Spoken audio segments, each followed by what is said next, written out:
Nice to have a change of scenery. People move around the room a little. It's like, ah.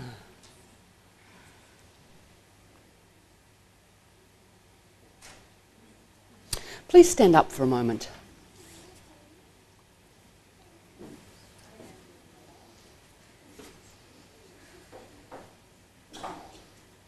It's interesting how the floor can become more and more of an attractor as time goes on, and leaving the floor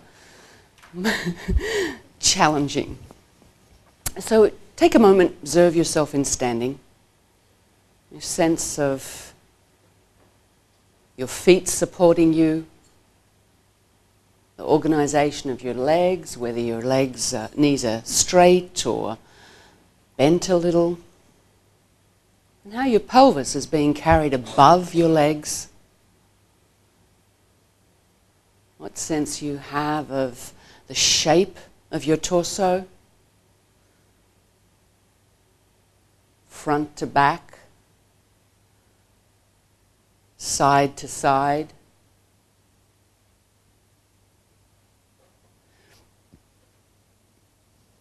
How your arms are hanging.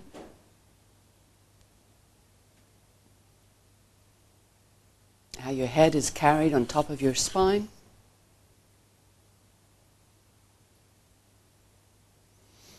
And slowly begin to reach forward with one of your arms, and then let your arm return. And notice how far are you traveling in your reach, and what do you notice in how you involve yourself along the way.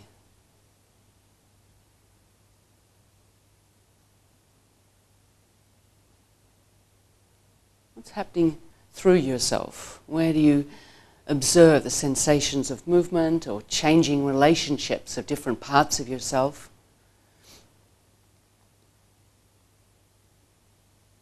How easily do you balance as you reach, as you weight more on one foot than the other? On the foot of the reaching, on the same side as the reaching arm, or on the other side? Okay. Then explore the same idea with your other arm.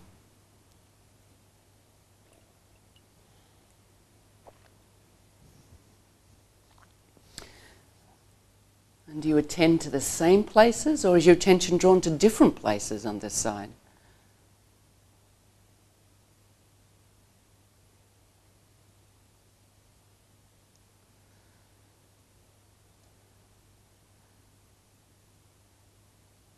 Okay, so leave that and lie on your back. It's not as if your way of getting down to the floor is including any of the lessons that we explored last week.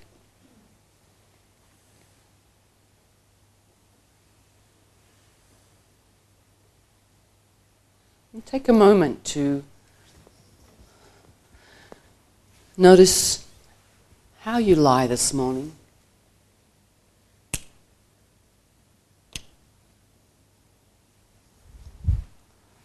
How you contact the floor. What sort of relationship do you feel with the floor?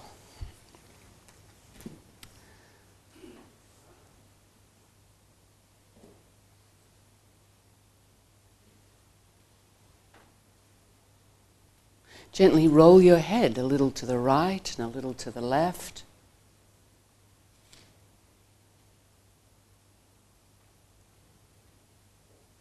Notice how you sense yourself as you do that this morning. What are you interested in?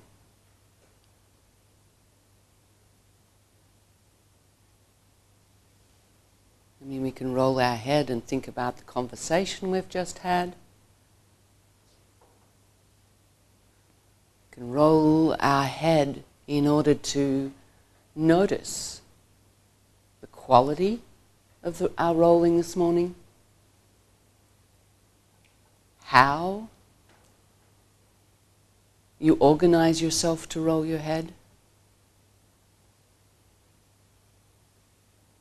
And what's happening in terms of the orientation of your head, the pathway you take to the right and to the left.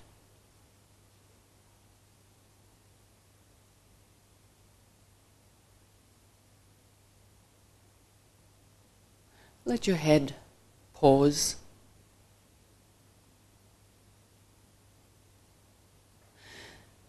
Notice your right leg, how it lies and distributes its weight to the floor.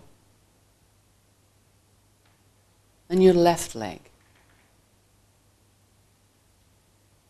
What sense do you have of the length of your right leg?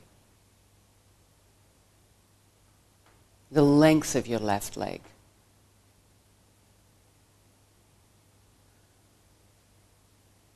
How your pelvis relates to the floor.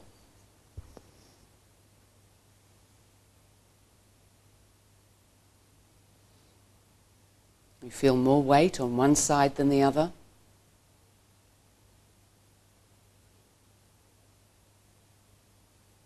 And how else might you perceive that? Maybe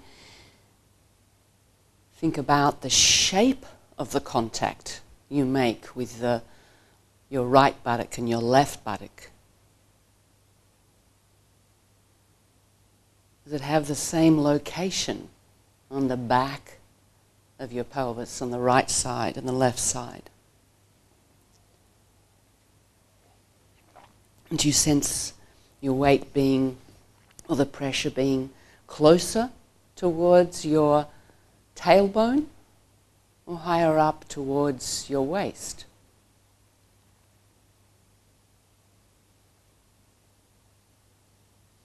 Travel along the length of your spine, noticing the places that clearly touch the floor and those that don't.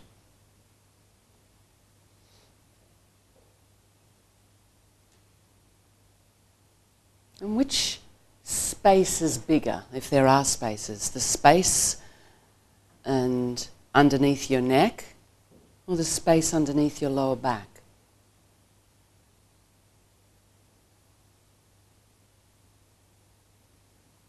You sense your breathing in any change in pressure of your back and the floor. Signs that your inhalation, as it expands you, brings air into your lungs. You feel any of your ribs or shoulder blades shift a little, their contact with the floor, or change a little.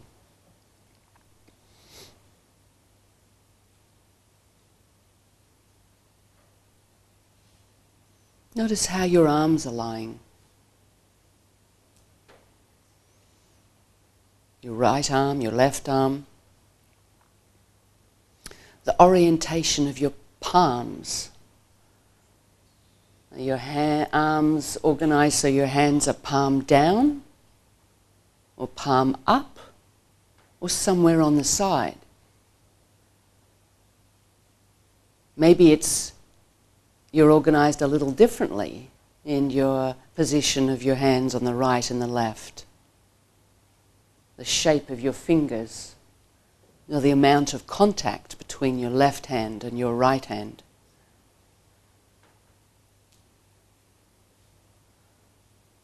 Notice the contact along the length of your left arm to your shoulder, and along the length of your right arm to your shoulder. Notice, does one forearm lean a little more clearly on the floor, or one elbow? Do they contact the floor in the same place? Or different, a little different?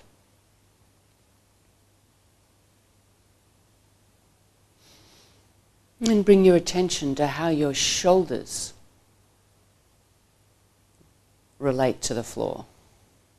So different people think of, different things come to mind for different people when you think of the shoulder. So you can think, what is shoulder to you? Is it the whole region? Is it the shoulder joint? Is it the highest part of your arm?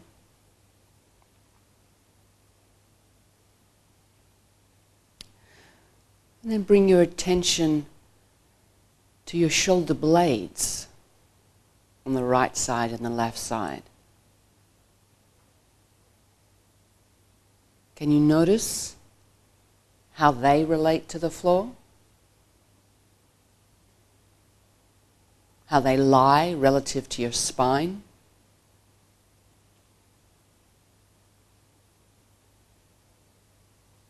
Notice on one shoulder blade, do you feel a foci of pressure that might be lower down towards the bottom angle of the shoulder blade?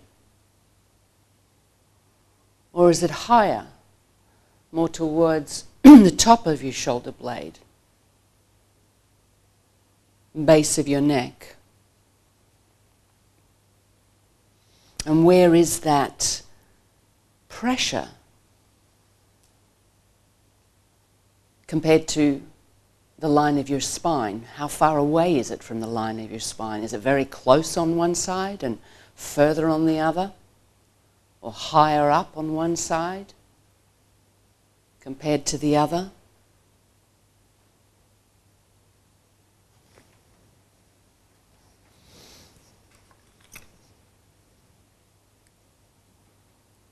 Can you sense the movement of your ribs on top of your shoulder blades?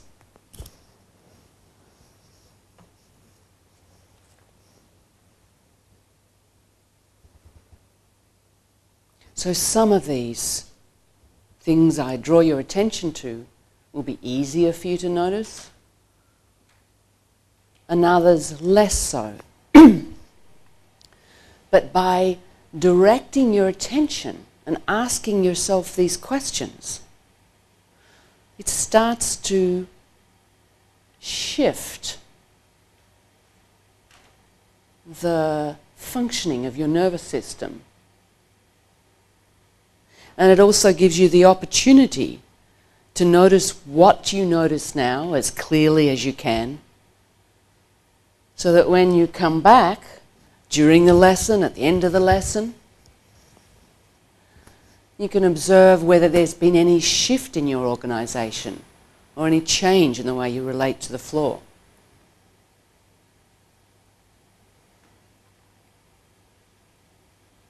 So in this lesson, we're going to work with one side. So we're going to explore the movements of your left arm, but if you know that you would be uncomfortable to lie on your right side, either something in your shoulder, your neck, or your back, then you can do the lesson on the other side.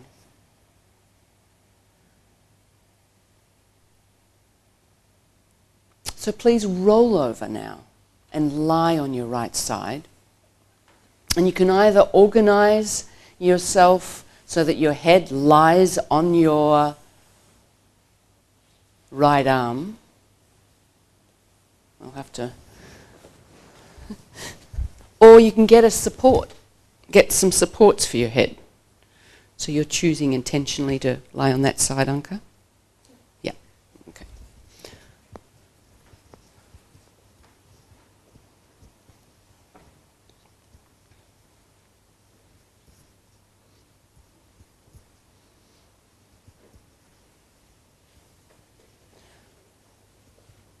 So you want the height for your head to be such that you don't feel any strain or stretching of the muscles of your neck and shoulder on your left side.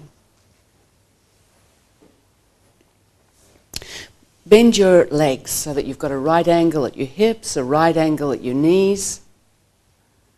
And put your left hand somewhere on the floor in front of you.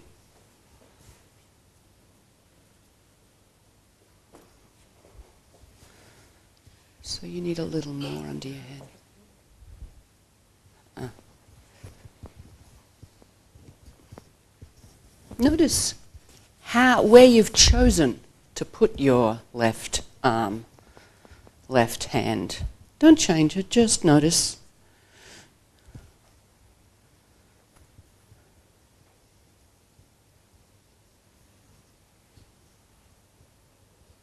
People are still getting themselves organized a little and getting comfortable.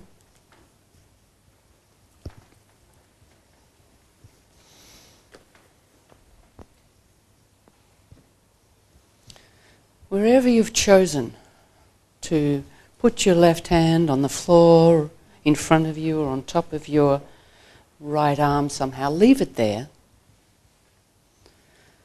And notice where your shoulder is right now relative to your head, your ear, maybe relative to the underneath shoulder. Does it feel like it's vertically above, or it's a little forwards or a little downwards? It's just to notice, it's not to change. There's not a right or a wrong. But this could be your home. It's like the starting place. Might be a starting place because it's familiar. Might be a starting place because it's habitual. And it just is. You are in this organization right now. So keeping your hand still, your left hand still, begin to move your left shoulder from this position a little forwards and then return. And notice as you move forwards, is it truly forwards? Where's forwards for you? So forwards can have other directions in it. But forwards usually means the direction our nose is pointing in, and it's one way we can relate to forwards. And how forwards your arm is able to go may be related, or whether the movement's truly forward, may be related to the position you have your arm in. So it's not about changing it necessarily, but how can you sense the direction that you move your left shoulder in? When you return back to your starting position, do you pause a moment just to see how you settle there? Or do you begin another movement to explore yourself immediately?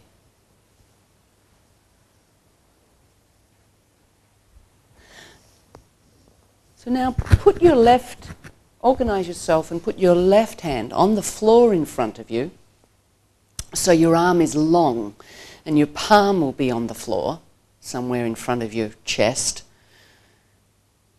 And begin to slide your hand forwards on the floor and then back again. So forwards and back.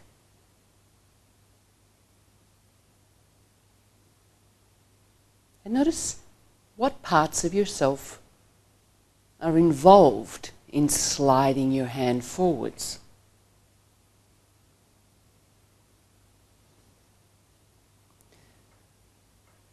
Can you wander with your attention around yourself and find places that are participating or being drawn into the movement, part of your action, and other places that are not?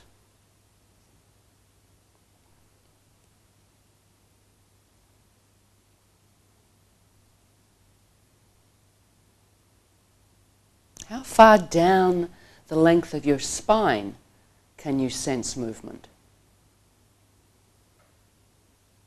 And what would be the clues that might help you to discover whether the movement is involving the vertebra of your thoracic region, or the vertebra of your lumbar spine, or the vertebra of your neck? You have any sense of your lower ribs changing the way they lie on the ground? Moving across the ground?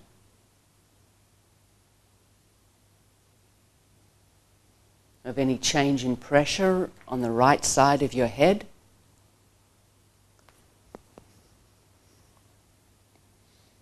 And what's happening between your legs? Feel any movement of your left leg on your right leg?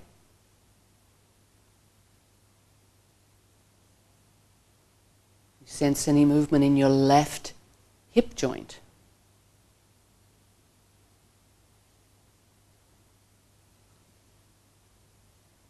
So pause a moment with your hand somewhere a little closer to you and begin to move your pelvis a little forwards and backwards. So your left knee will begin to slide a little bit on your right knee. And then gradually add on a little bit of movement of your hand sliding forward. So continue to move your pelvis forwards and backwards while you slide your hand forwards, noticing how that influences your movement, the reaching of your arm.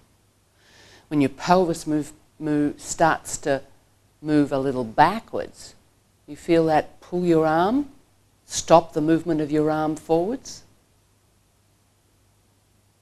So here we're clarifying the relationship of your pelvis and your torso in the action of lengthening your arm forwards. Rest on your side for a moment.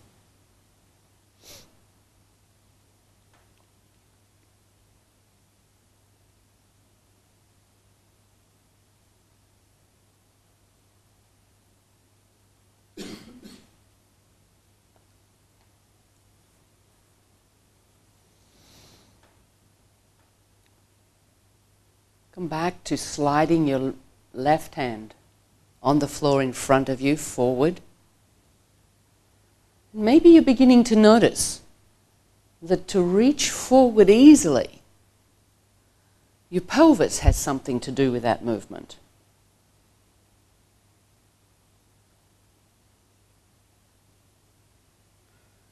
Your right side needs to be involved.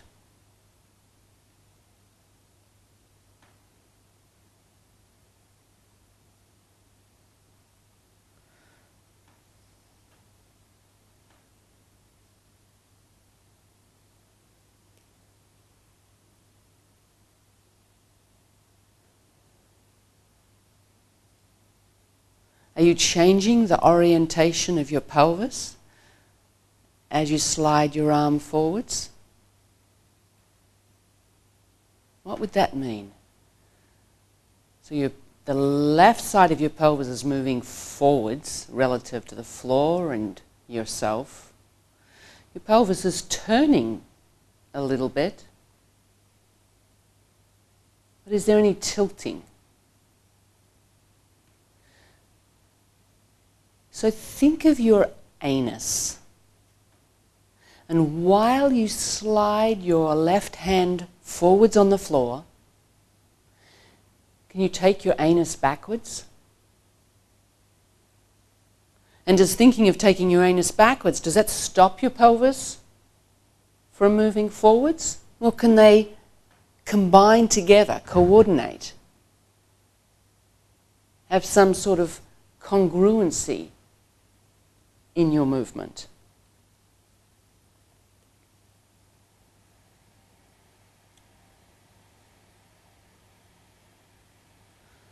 So you can think of taking your tailbone backwards. But it's interesting because most people are less conscious of where their coccyx is and where their end of the spine is. But our anus, even though it's usually a kind of pretty private part of ourselves, it's pretty clear in our image. It's very connected to the location of the coccyx, and it's very central in our core.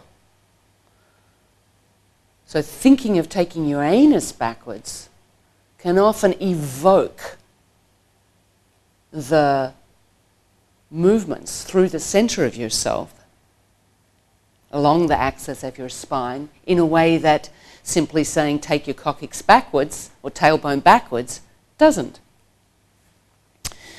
So next time your arm is a little towards you, stay there and bend your knees up. So bring them close to your chest, fold yourself up a little bit. And then return to sliding your arm forwards on the floor. And just notice, is your range of movement less? Or does it change the quality of your movement somehow? Does it place a limitation on how you can engage yourself? Now, let's try with the legs long. Lengthen your legs, both legs straight, and slide your arm forwards and backwards. And you'll see here that some of your musculature that could be assisting to organize your skeleton to lengthen your arm forwards is now more concerned with holding your balance in this position, maintaining your stability. Can you sense a change in the ease, in the quality of your movement, or the range of your movement?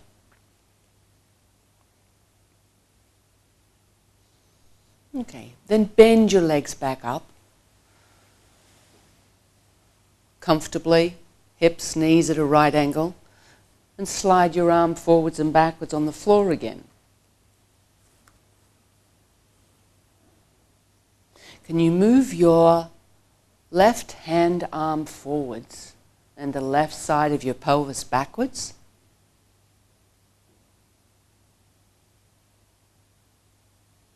See how that influences how you organize yourself to lengthen your arm forwards.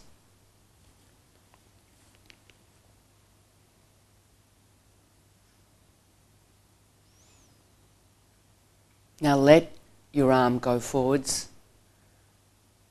without thinking of taking your pelvis backwards, and see how you move now. Is more of yourself beginning to participate in your action?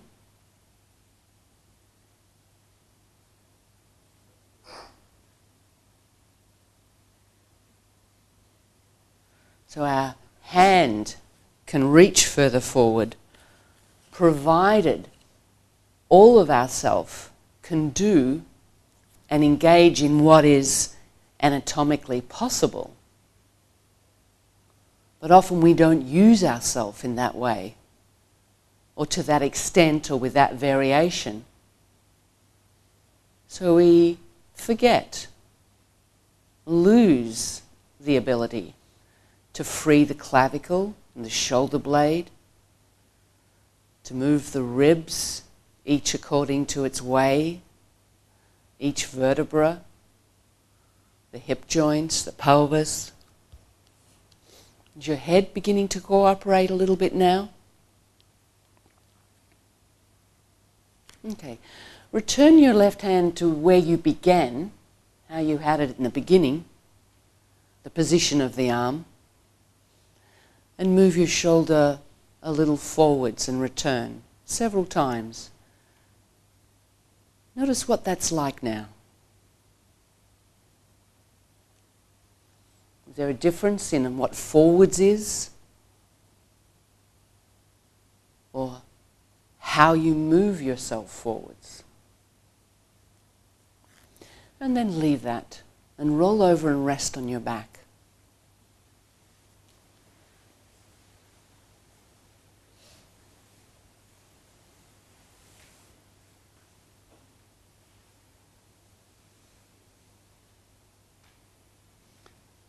Take a moment to notice the way you're lying again. And in particular, compare how your left shoulder blade relates to the floor and your right shoulder blade. Your left hip and your right hip.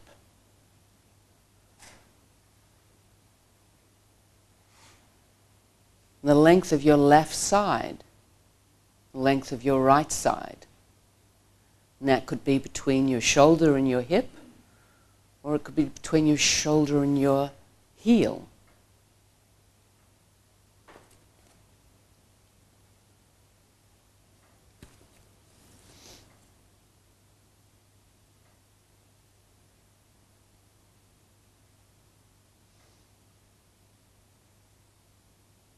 Please return to lying on your right side. Put your left hand in the same position relative to yourself. Now explore moving your left shoulder backwards a little and returning to this neutral position or the home position. What's it like to move backwards and home?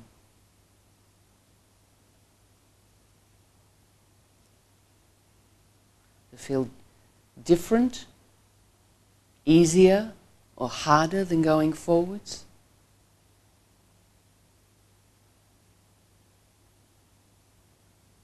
And what sensations of movement do you notice as you think of taking your shoulder backwards? What happens through the rest of yourself?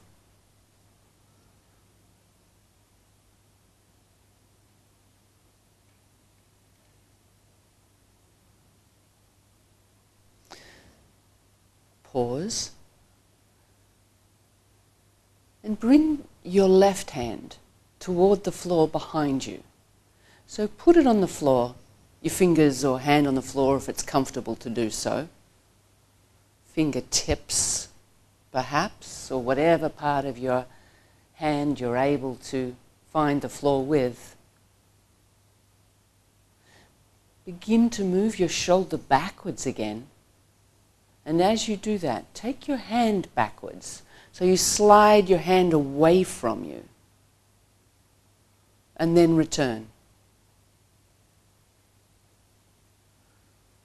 And so in the first few movements, there can be a making sense of, where you're listening to what you're doing, listening to what I'm saying, and judging through your sensations and your attention to yourself whether what you're doing is in the direction of what I'm saying, and then how you're doing it, what you sense or perceive about yourself. What are you thinking of as your shoulder backwards now? So for some people it'll be about the shoulder, perhaps the shoulder blade. For some people it could be about taking the front of the shoulder backwards, or the back of the shoulder backwards. And then what's involved through yourself as you're doing that?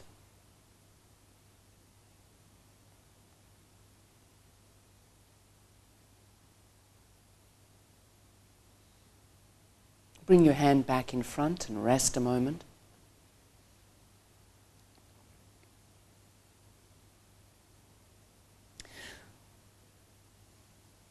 Now please bring your left hand in the direction of the floor above your head.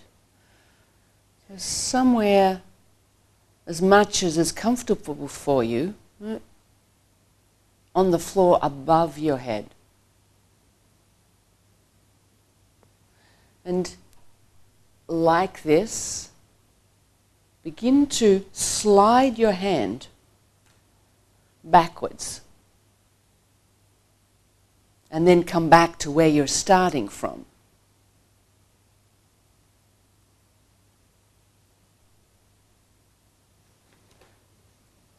So if you can, well, notice what part of your hand is in contact with the floor. Some people have the palm of their hand on the floor. Some people have the back of the hand on the floor. Some people's hand isn't on the floor. So try this time, try both. Try sliding your hand backwards with your palm oriented downwards to the floor. And then do that several times, and then explore sliding your hand backwards with your palm oriented upwards towards the ceiling. And which one more clearly can you associate with taking your shoulder backwards?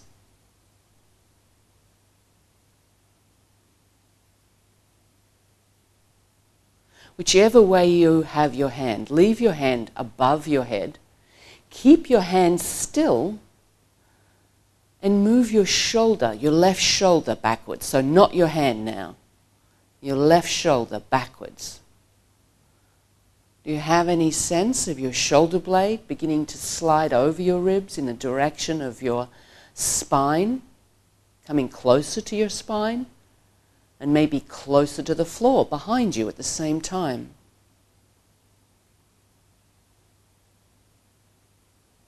Then stay on your side the next time you return, and return to sliding your hand on the floor, a little forwards, but mostly backwards. So the accent or the direction is backwards.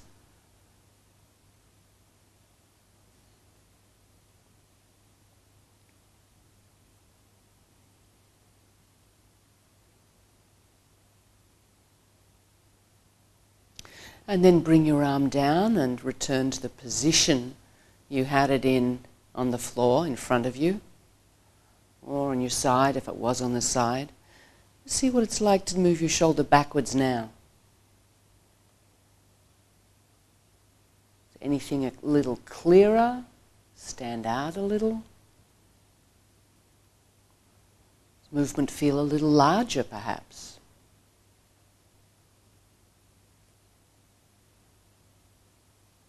Now bring your left hand on the floor in front of you. So your arm is long and your elbow is softly straight. And slide your shoulder backwards with your hand on the floor in front of you.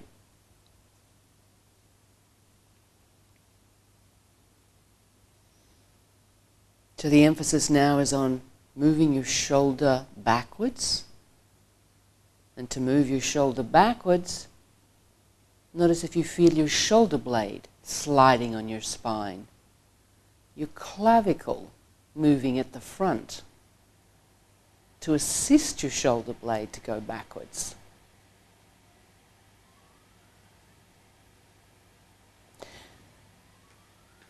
And then bring your hand to the floor behind you again.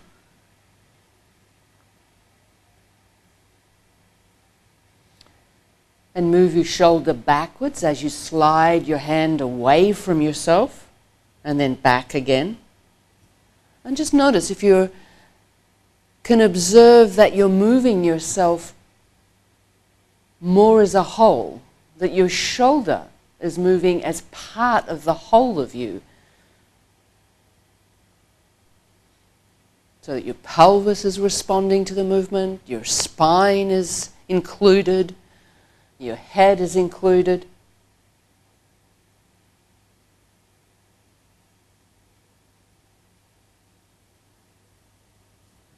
And then bring your hand on the floor in front of you again. And explore sliding your hand forwards and backwards. Noticing what's that like now?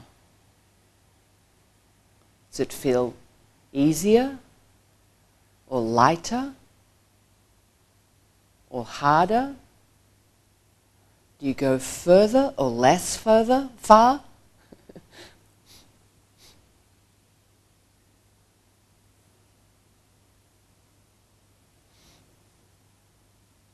And then let that go and roll onto your back and rest again.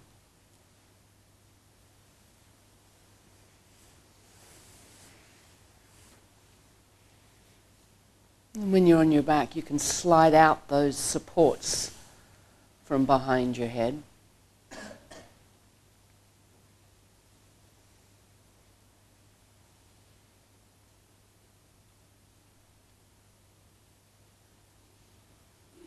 Again, bring your attention to how you sense yourself.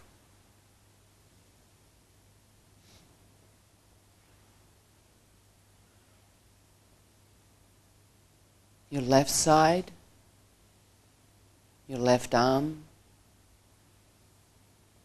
left side of your torso, the front, the side, the back, your pelvis, your left leg.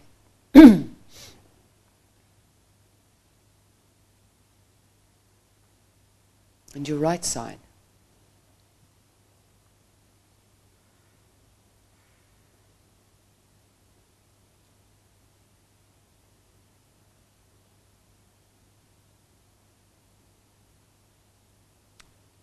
Please roll onto your right side again.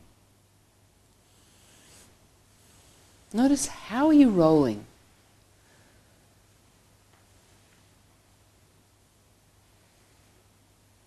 And you can maybe question, is rolling different to lifting? Is rolling different to sliding? So roll back onto your back again. Roll. When do your legs lengthen? Remember all those lessons we did last week, exploring trajectories of rolling on the floor, sweeping up to sit, and how you felt your pelvis constantly moving. So even in the transitions in a lesson,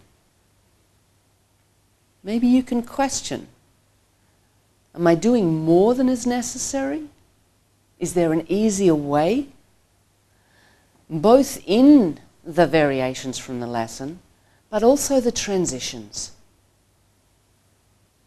And it can make a difference in how the lesson lands for you. And yes, sometimes when we roll, it means there are a little skew-whiff on a mat, or part of us is off the mat, part of us is on the mat. And it can be valuable sometimes to see, how does that sit with you? To have an unusual orientation.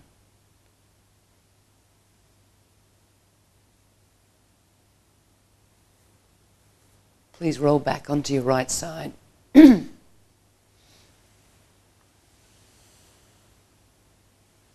you do it a little differently? Looked like, for 95% of you. But it's hard to notice from this perspective 100% all the time. So even if you think you might have been in that 5% that didn't do it differently, it may be that I didn't spot you. Put your left hand on the floor in front of you again. Somewhere comfortable. The first sort of organisation, not to slide the arm forwards this moment. And notice the relationship of your left shoulder to your head and your ear, the distance there.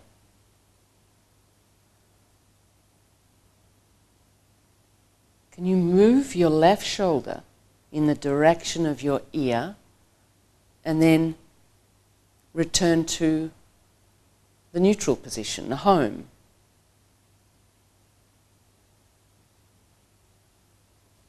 So you're moving your shoulder upwards, and depending on how you have your head organised in relationship to your spine, check.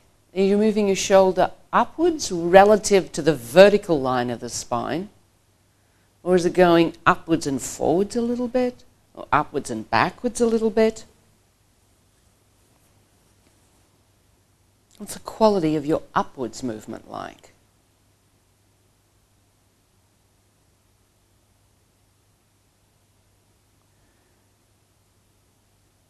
And then how do you move your shoulder back down and come to a resting position? Do you find yourself moving a little in the other direction? Downwards? Past the home zone?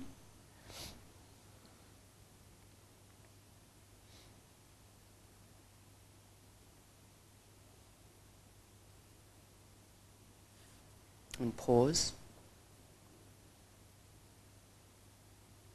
You know, in my practice, many people have a negative association with their shoulders moving upwards. So much so, and it can come from experiences in school, people having ideas about where or how their shoulders should be, and they have so keenly taken it on that it seriously compromises their musculoskeletal structure in a way that creates pain.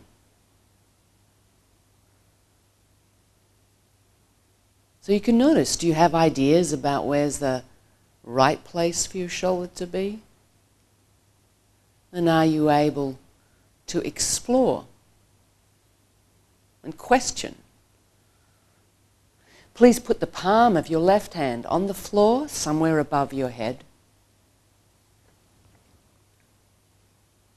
And if it's touching the floor, fine. If it's in the air, that's fine too. Begin to lengthen your arm upwards in the direction of away from the top of your head, and then let your hand come back closer towards you. How do you organize yourself to lengthen your arm in this direction?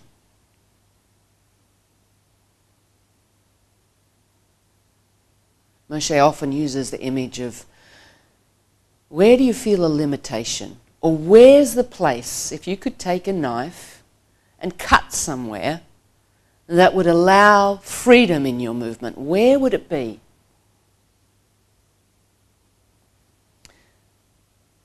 And then how could you organize yourself? Use more of yourself to assist your hand to move away from the top of your head in an upwards direction.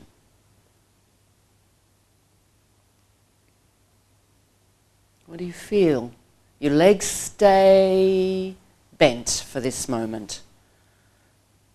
So you could use your legs, adjust the position of your legs. Maybe that would help. Maybe it would hinder. But what can you do through the middle of yourself? With your ribs on the left side and your ribs on your right side. The relationship between your ribs and pelvis on your right side and the left side. Next time your hand is upwards, you've reached a comfortable distance away from you and you're using your whole self to help. Keep your hand at that distance and slide it a little left and right. See if you can let yourself or assist yourself to move your left shoulder blade in this elongated position so that your hand can begin to find the possibility of moving a little left and a little right.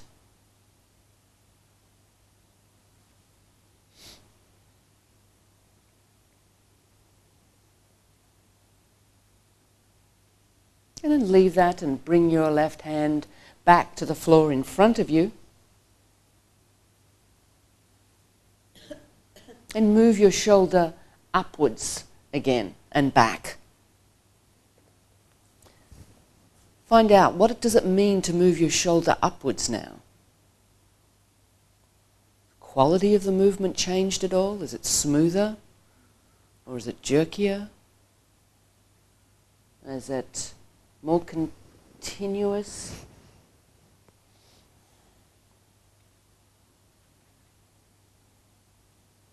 How's the flow? And as you move your shoulder upwards, what do you feel through the rest of yourself?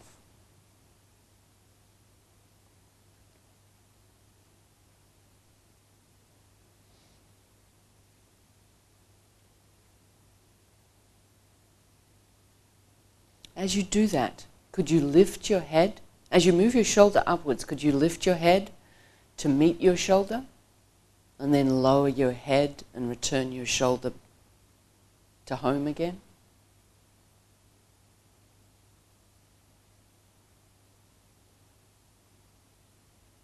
And then leave your head resting and just move your shoulder a little upwards and downwards again.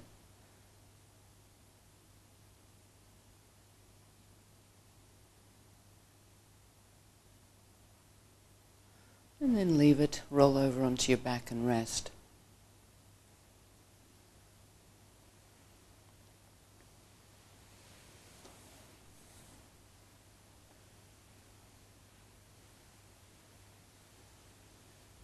Notice how you relate to the floor.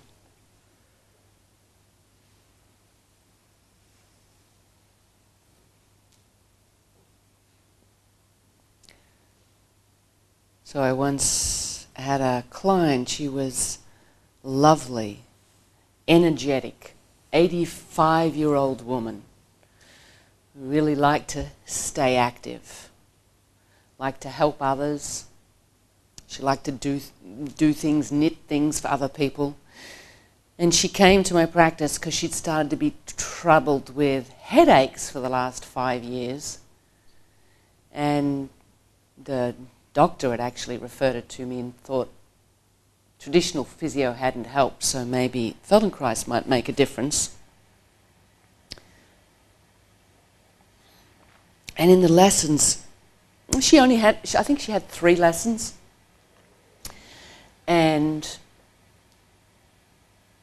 she was able to learn to understand that she carried a lot of unnecessary tension in her shoulders, both from the fact that her shoulders were always ready to knit and to reach out to others, like that was their resting place, holding the weight of knitting a jumper and ready to reach forwards. And at the same time, she had this internal voice that said she must keep her shoulders back and down, that was the correct way of holding herself. And after the second lesson, she sat up with this beaming smile and said, "You mean I don't have to hold my shoulders back?" And once she gave up, once she was able to feel that that's what she was doing and give up that attachment that she had to it, her headaches disappeared. And even the unnecessary tension from the knitting and doing shifted completely because there wasn't this constant overworking in her system, pulling her in 2 different directions that ended up compressing her head and neck and interfering with how she used her arms. She said, "Oh, now I can do more things because I can do things easier." Please roll and back onto your right side.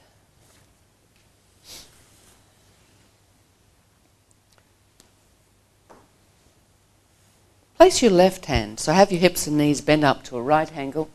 Put your left hand on or over your pelvis somehow. And begin to move your shoulder downwards a little bit. And then let it return to neutral. So often, for many of us, our shoulders aren't neutral. There is a higher level of tonus around this area. Now, instead of thinking of moving your shoulder downwards, think of exploring your thigh or your hip or over your buttock. And notice what parts of yourself begin to assist your shoulder and arm to move in this way.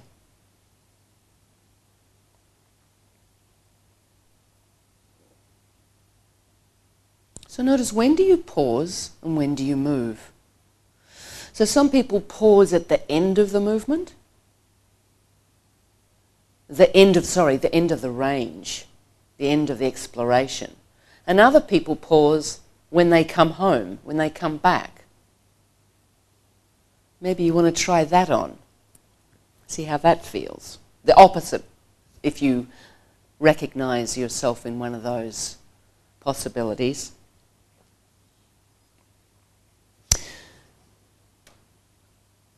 And now please put your left hand on the floor in front of you, somewhere near your knees, or near your abdomen, in front of your abdomen. And begin to move your left hand, slide your left hand downwards and forwards a little bit. Could be forwards but it's forwards and downwards. So depending on how you've organized your legs, could be downwards, just sliding in front of your knees, in the direction of your feet. Pay attention to what you feel in your spine, in the vertebra between your shoulder blades.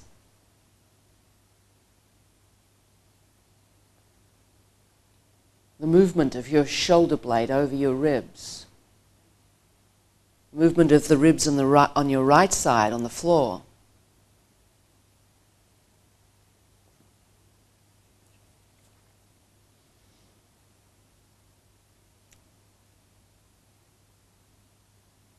So everything is allowed until it's inhibited.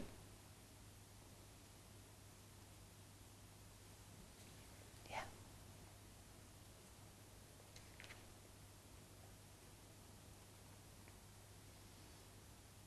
But in that everything is allowed, how's your breathing? Are your breathing able to continue uninterrupted?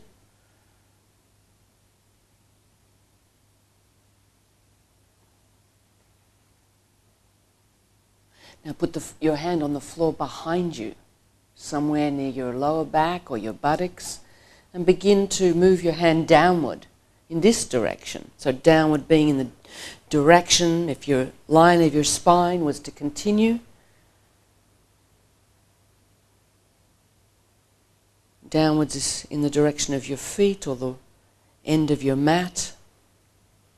And that's the direction, and it's nice to see the towards happening, or in the direction of.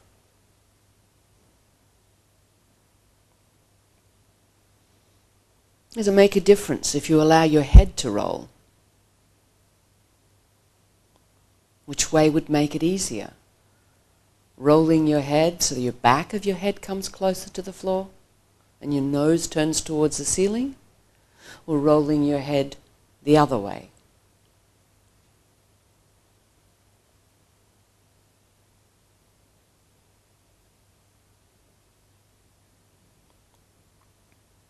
And bring your hand back onto the left side of yourself and explore sliding your hand downwards over your pelvis, your upper thigh.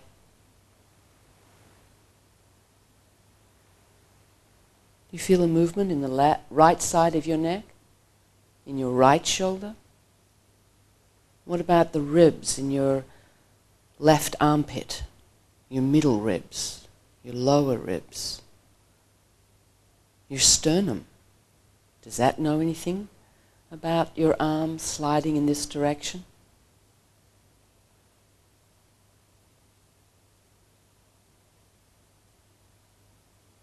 And then bring your hand to the floor in front of you again and see what it's like to move your shoulder upwards and downwards.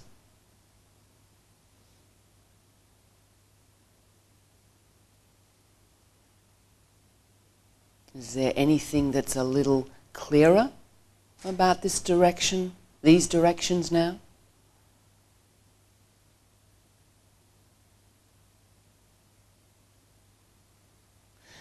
And now try forwards and backwards. Can you do the movement in a way that you know where home is, your starting position? So you actually feel that there's a moment where you can pause, you could take a pause, but it's actually in the pathway of your movement.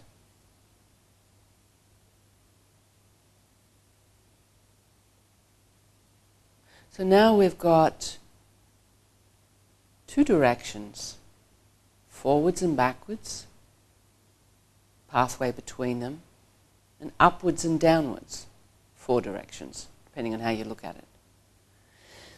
Begin to move your shoulder a little forwards, a little upward, a little backward, and around and down, and arcing forwards again, exploring how you could make a circular movement with your shoulder. But visiting those 4 cardinal points of forwards, upwards, backwards, downwards. You can make the circle any size you like, but look for round. Just notice, where are the parts in your circle that are a little smoother, and where are the parts where you feel it's got little angles, facets.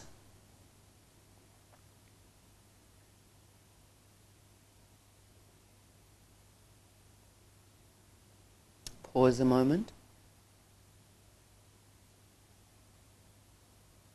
Then explore moving your shoulder, circling your shoulder in the opposite direction.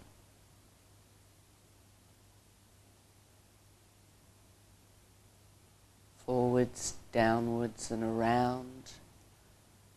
Sliding your shoulder backwards. Arcing upwards and forwards. What's it like? Circle in this direction. So wherever you have your hand stays there.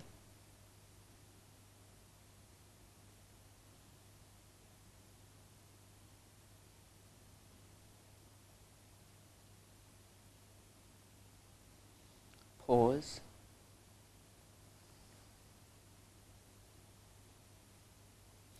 Please bring your left hand to lie on your side. You can have your elbows softly bent. And find out what it's like to circle your shoulder here.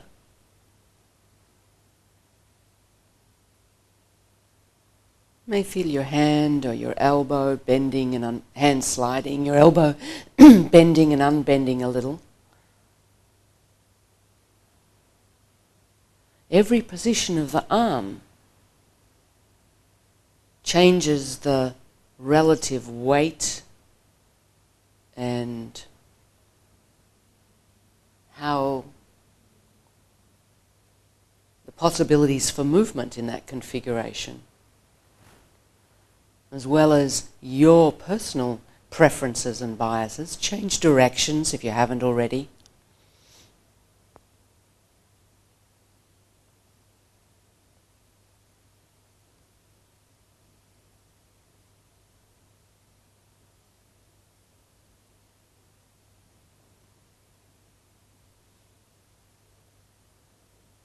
And pause a moment.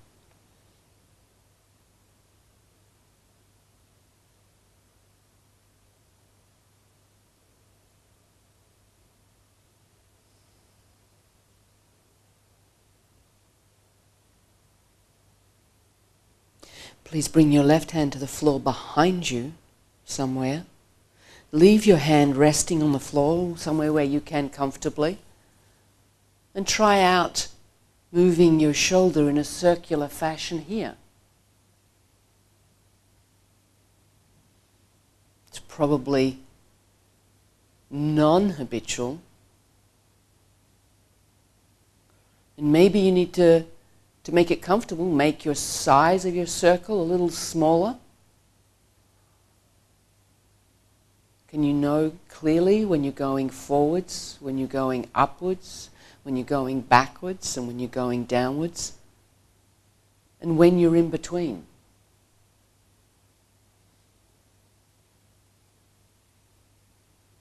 Change direction, Siggy?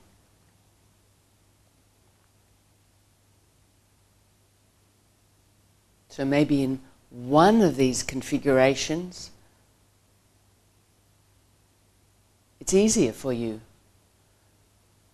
to organize the movement, to distribute the movement in a certain way through your spine and your ribs and yourself. In other positions, a little more challenging.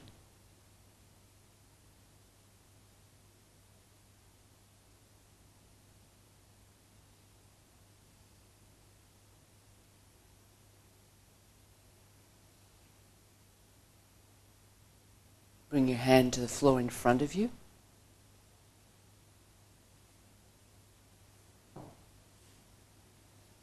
And move your shoulder forwards and backwards. See what that's like now.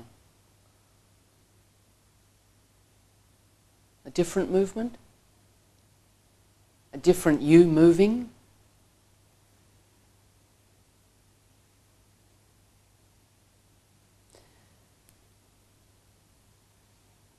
And then leave it. Roll over onto your back.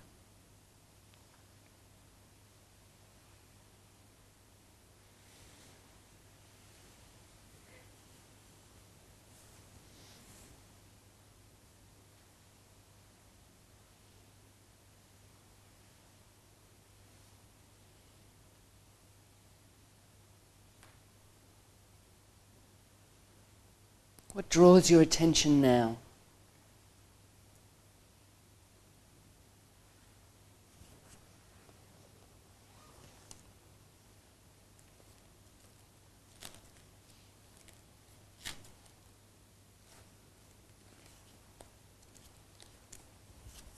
Listen to the contact of your left side, your right side.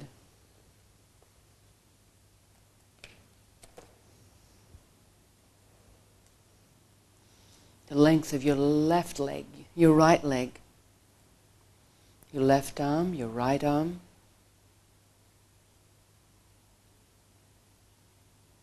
How your two shoulders relate to the floor. What's your image of your right shoulder blade with yourself to the floor compared to your left? For some it might be that there's more there, and for others it might be that there's an absence of there. And just notice what shows up for you.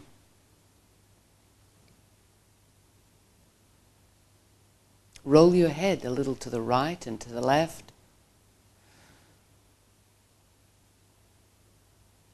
Notice, has this lesson on one side influenced something about the way you're rolling your head, or how you roll your head to the left and to the right?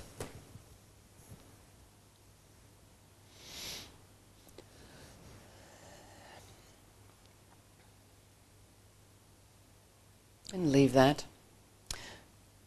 Take your time. Actually, first, notice it for yourself, whether you're comfortable, however you are. So for some people, this lesson can even them out, depending on their image and sense of their two sides. And for other people, it can create more difference or a sense of asymmetry. Just notice how it presents for you, and then roll yourself to one side and bring yourself up to sitting and standing.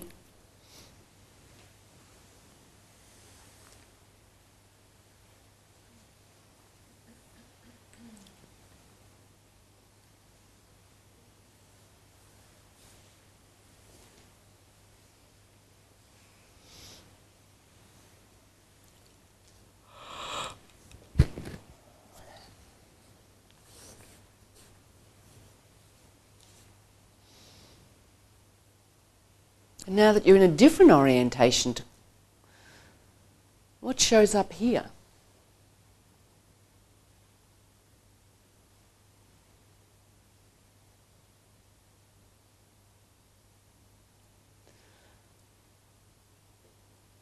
And is your attention mobile, seeking things, shifting from place to place? Or sensing the whole? And moving your attention with a soft lens, or having your attention be drawn by something to somewhere? Go back to the exploration that we did at the beginning. So find out how it is to reach forward with your left arm several times. Each time coming back to letting your arm hang by your side. You give up its weight. There's more of you involved, there's less of you involved. More involved in a different way. And then several times after you've explored that for yourself, see what it's like to reach with your right arm.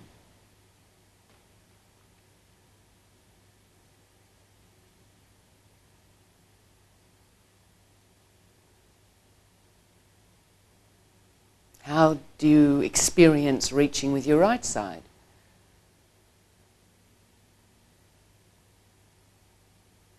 Okay, and then begin to walk. As you walk, pay attention to how your right and left feet contact the ground. What sense you have of your support through your right side, support through your left side.